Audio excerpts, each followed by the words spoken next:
Paz do Senhor, que Deus abençoe sua vida, a sua casa, a sua família.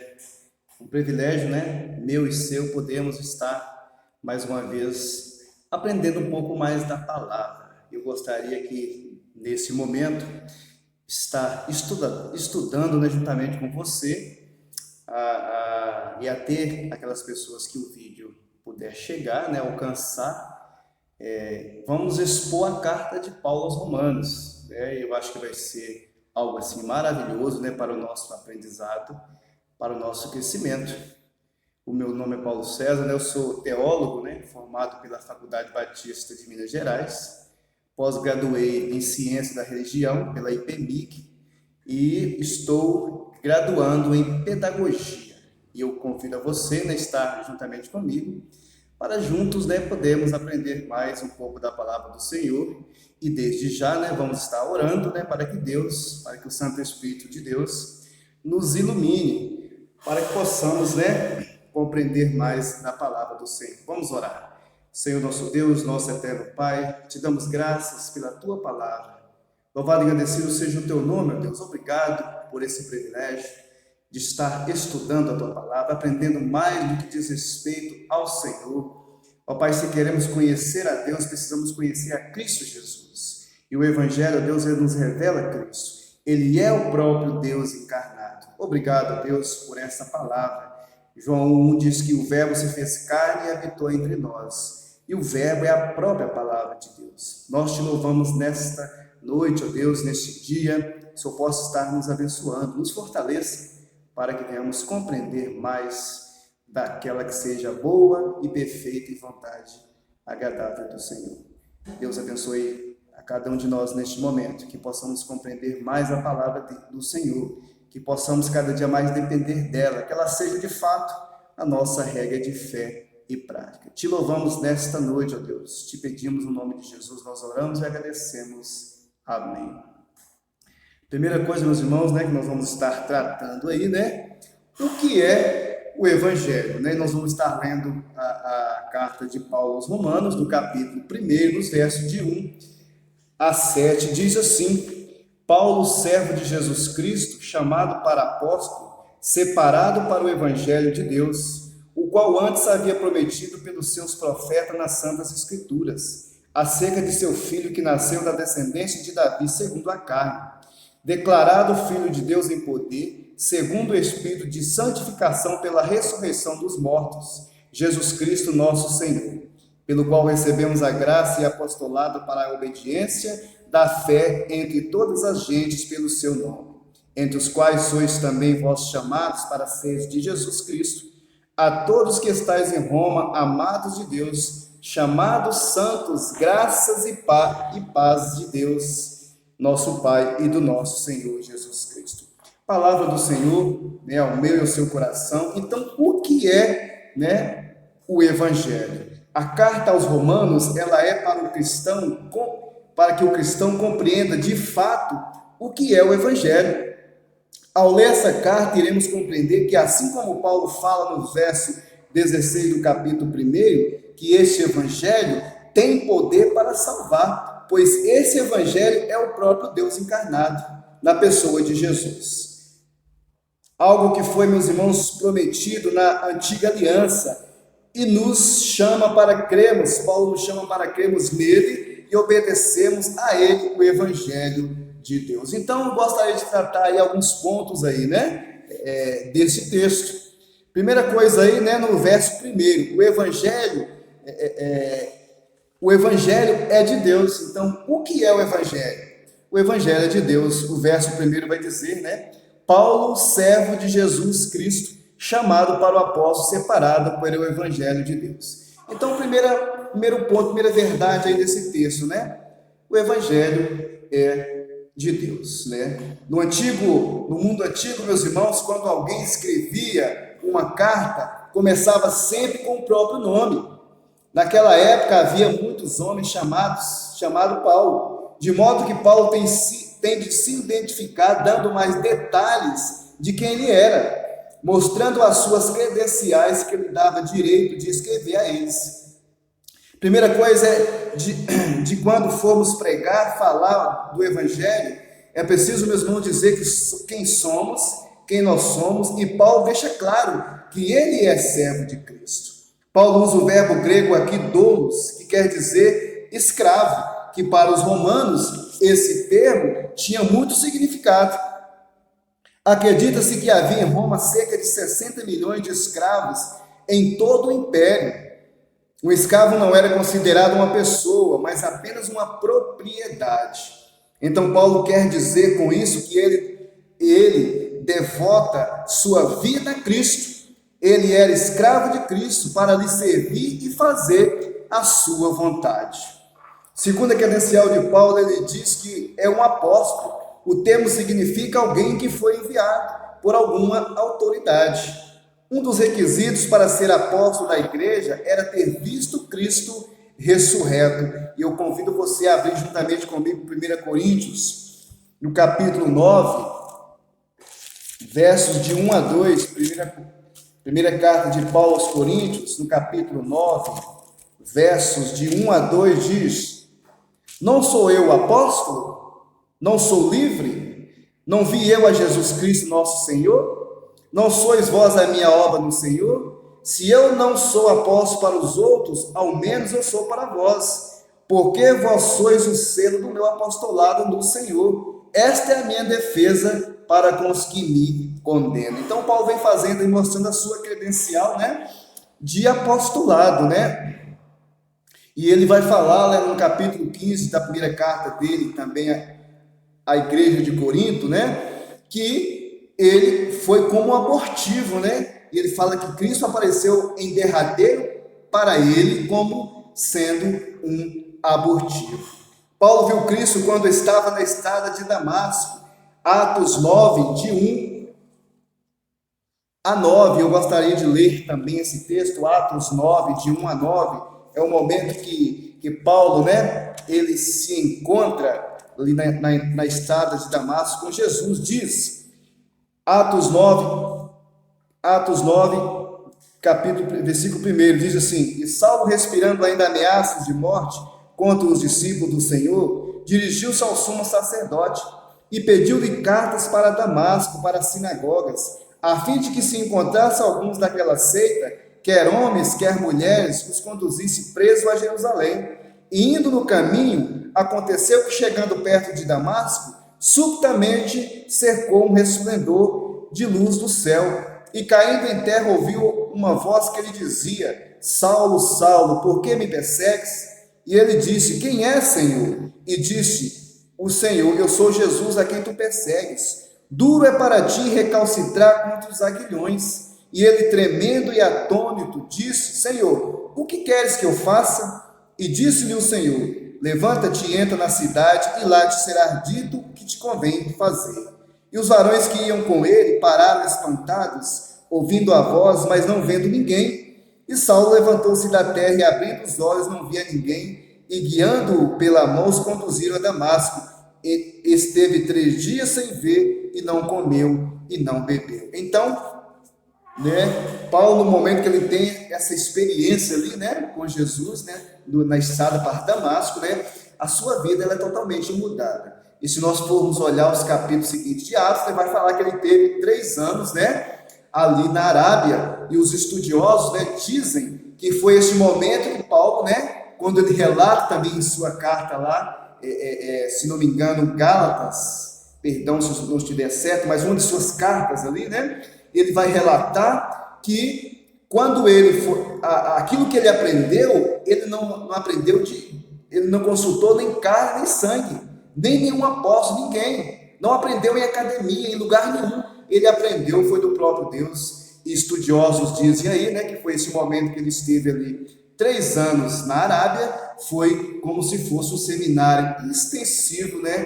com o próprio mestre, né? Que maravilha, né? Que algo assim maravilhoso para que nós possamos contemplar. E foi aí que Jesus o chamou para ser apóstolo aos gentios. Ele recebeu do próprio Cristo as revelações divinas que ele deveria compartilhar à igreja. Eu gostaria que você, juntamente comigo, fôssemos lá para Gálatas.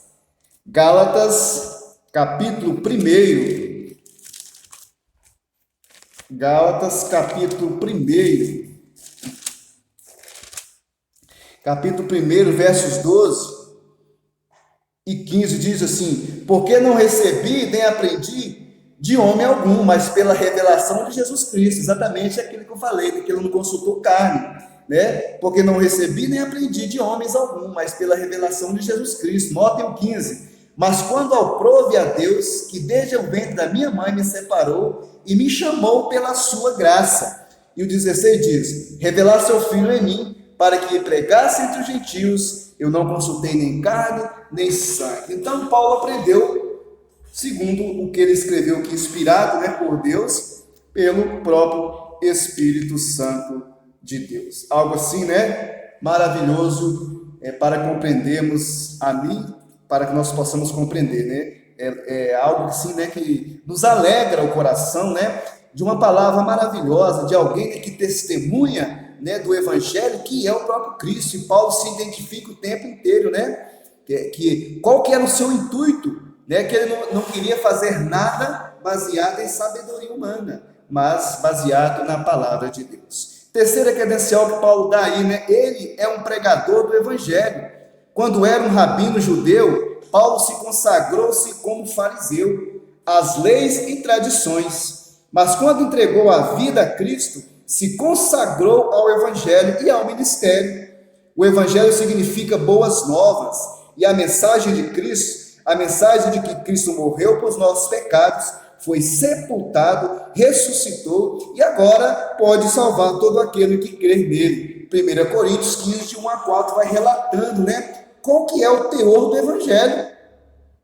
Quando nos perguntar como cristãos o que é o Evangelho, Cristo nasceu de uma mulher, ele cresceu, né, e ele alcançou, atingiu, né, tudo aquilo que eu e você, né, nas questões humanas, né, de crescimento, de inteligência humana, ele passou por todas essas etapas, e aos 30 anos, né, teve o seu ministério ali, e aos 33 anos ele foi morto naquela cruz, e ao terceiro dia ele ressuscitou e vive para todo sempre.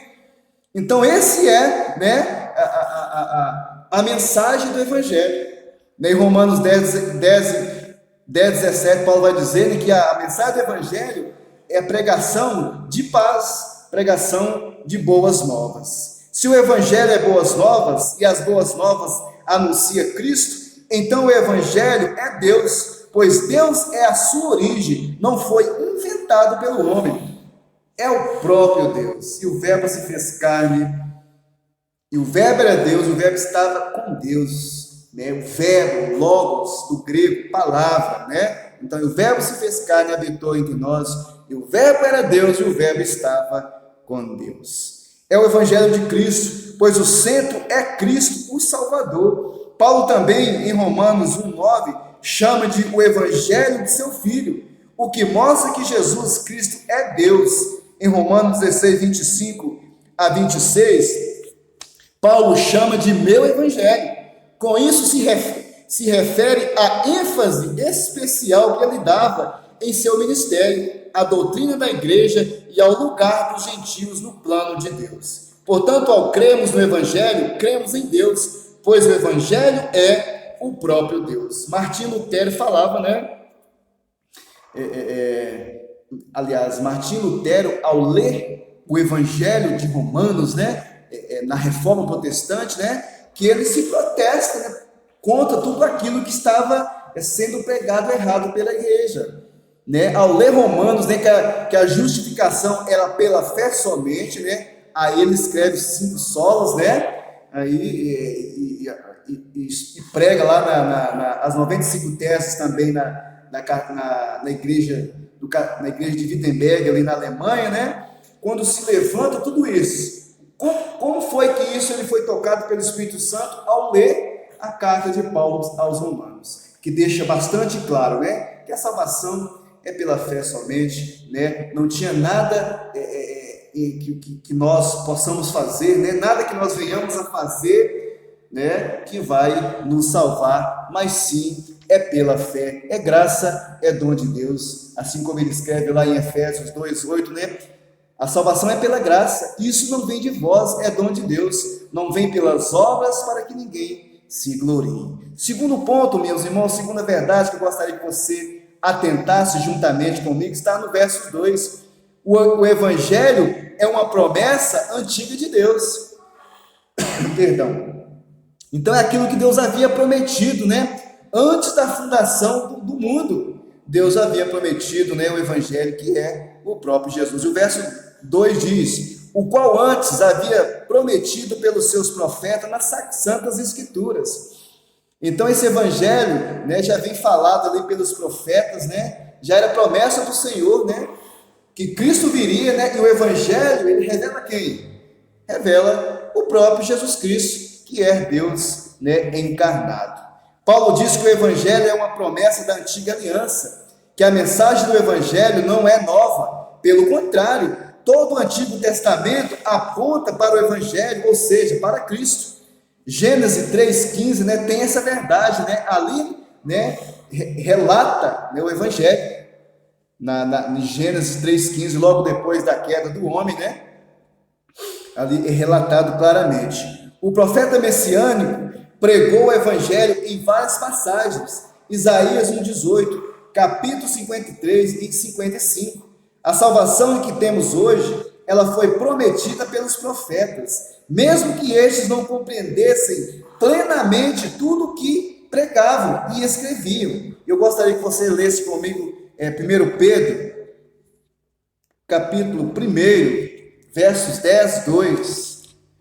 1 Pedro, capítulo 1, versos 10 a 12. 1 Pedro 1, 10 diz assim: da salvação, da qual salvação inquiririam e trataram diligentemente os profetas que profetizaram da graça que vos foi dada, indagando que tempo ou que ocasião de tempo o Espírito de Cristo que estava neles indicava anteriormente, testificando os sofrimentos que a Cristo havia de vir e a glória que se lhes havia de seguir, os quais foi revelado que não para si mesmo, mas para nós, eles ministravam essas coisas que agora vos foram anunciadas por aqueles que pelo Espírito Santo enviado do céu vos pregaram o Evangelho, para as quais coisas os anjos desejam bem atentar. Então, né, o Evangelho, né, foi anunciado, né, foi prometido ali, né, na antiga aliança, né. A salvação que temos hoje, né, foi prometida, né, pelos profetas. Jesus, ele é o ponto fulcral do Evangelho, o centro, tudo aponta para ele.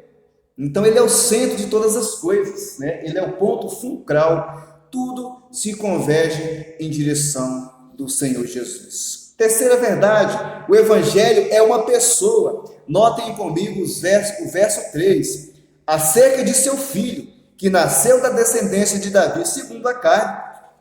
Paulo identifica Jesus Cristo como sendo um homem, um judeu, o Filho de Deus. Ele foi nascido de uma virgem, Isaías 7,14, Mateus 1, 18 a 25, da linhagem de Davi, fato estes que lhe dava o direito do trono de Davi.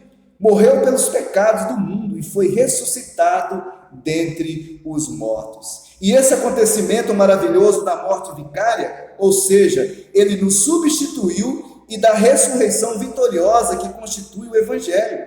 E era esse Evangelho que Paulo vivia e pregava.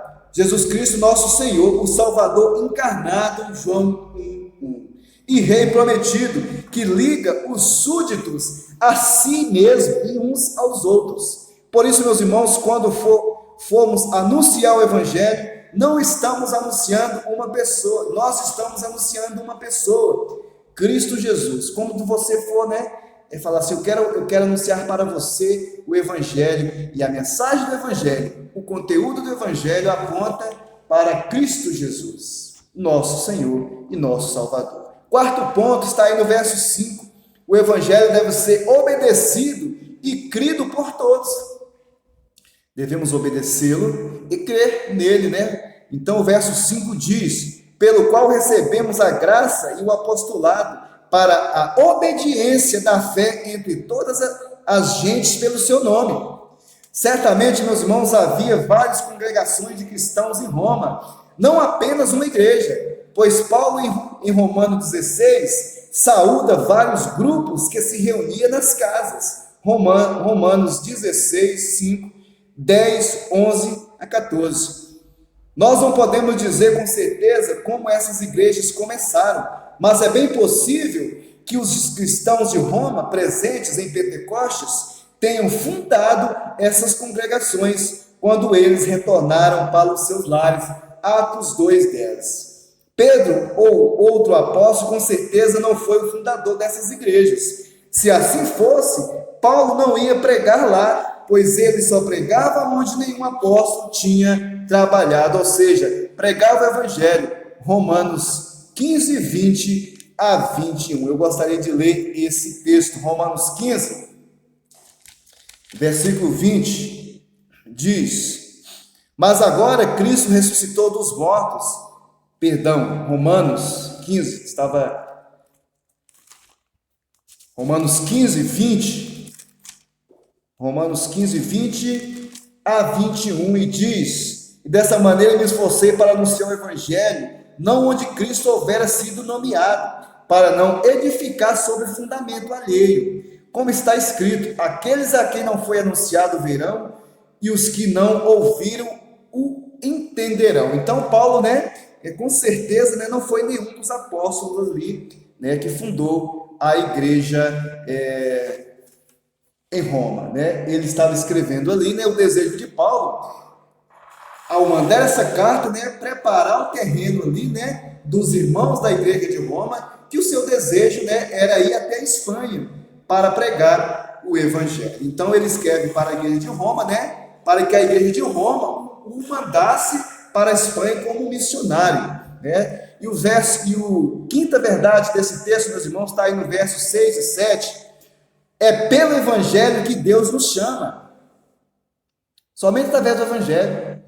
Não tem outra forma de Deus nos chamar, é através do seu evangelho. Verso 6 diz assim: entre os quais sois também vós chamados para ser de Jesus, a todos que estáis em Roma, amados de Deus, chamados santos, graça e paz de Deus, nosso Pai e do Senhor Jesus Cristo. O texto aqui, meus irmãos, deixa bem claro a questão do chamado. Assim como Paulo fala lá em Efésios 4:11, eu gostaria de ler, que nós pudéssemos ler Efésios 4:11.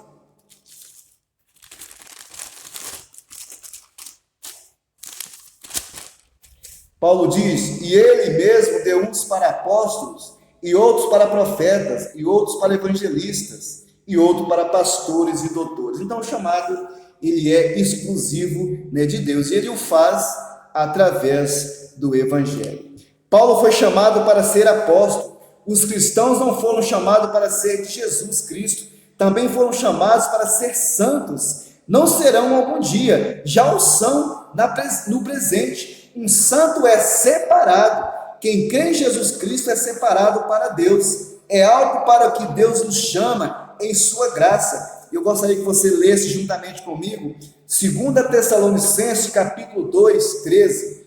Segunda carta de Paulo a Tessalonicenses 2, 13 a 14 diz: mas devemos sempre dar graças a Deus por vós, irmãos amados do Senhor, por vós ter Deus elegido desde o princípio para salvação em santificação do Espírito e fé da verdade, para que pelo o nosso Evangelho vos chamou para alcançardes a glória de nosso Senhor Jesus Cristo. Algo assim maravilhoso ao meu e ao seu coração, que nós podemos contemplar. Quando cremos em Jesus Cristo, somos salvos por sua graça e experimentamos a sua paz. Paulo, meus irmãos, escreve aos Romanos, pois ele deseja, como disse, ir até eles, pois ele era um pregador dos gentios, e o evangelho era para ser pregado a todas as nações. Paulo tinha intenção de ser um missionário da igreja de Roma, para ir pregar na Espanha. Romanos 15, 28, eu gostaria de ler, que nós pudéssemos conferir, Romanos 15, 28, Romanos 15, 28 diz: assim que concluindo isto, e havendo-lhes consignado este fruto, de lá, passando por vós, irei à Espanha. Então era um desejo, grande de Paulo, ir pregar, ali na Espanha, e ele escreve sua carta, né, aos romanos, né, à igreja de Roma, né, para que eles, né, o enviassem, né, até a Espanha como missionário da igreja. E ele aí, né, apresenta todas as suas credenciais de quem ele era, o evangelho que anunciava, o teor desse evangelho. Né? Paulo deixa bastante claro algo assim que eu e você precisamos nos atentar. O tipo de evangelho que nós estamos anunciando, qual o teor dele? Se tiver algo diferente, né, que se não apresenta Cristo como centro, que fujamos dele. Mas o evangelho que nós precisamos anunciar é aquele que diz que Cristo foi crucificado, né? E o ponto fulcral, tudo se converge nele, por ele, né? Então que a nossa palavra, né, não pode sair, né, em nenhuma via diferente disso, né? Que Cristo é o centro, né? A ele toda honra e toda glória, louvado e agradecido seja o nome do Senhor. Por isso ele explica em detalhes quem ele era, o seu evangelho. Ele mostra para a igreja de Roma as suas credenciais como apóstolo de Cristo. Então Paulo, né, deixa bastante claro. E aí, meus irmãos, né, quando tudo que nós formos fazer na igreja precisa ser muito claro, né, e principalmente, né, baseado na palavra de Deus, que não fujamos dela, né, que alguém vier anunciando outro evangelho, assim como Paulo diz em Gálatas 1, 8 e 9, né, que seja anátema, outro evangelho diferente daquele, um evangelho, né, da sinergia, que fujamos dele. O evangelho é do monergismo, né, a fé em Cristo Jesus, somente através dele. E concluindo, meus irmãos, o pregador da palavra, ele precisa ser reconhecido. O povo precisa crer na pessoa, por isso o pregador precisa alinhar o seu discurso com a sua pregação, para que ele não perca a autoridade, né? Algo que nós vemos, né? Aí, né? Que nós aprendemos que a nossa palavra, o nosso discurso, ele não pode nunca estar divorciado da nossa prática, daquilo que nós estamos fazendo. Então Paulo deixa bem claro quem ele era, qual era a sua pregação, qual era o teor desse evangelho, e que o evangelho era o próprio Deus. Paulo deixa bastante claro. É difícil crer em alguém que fala mentira, porque a sua palavra não é levada a sério.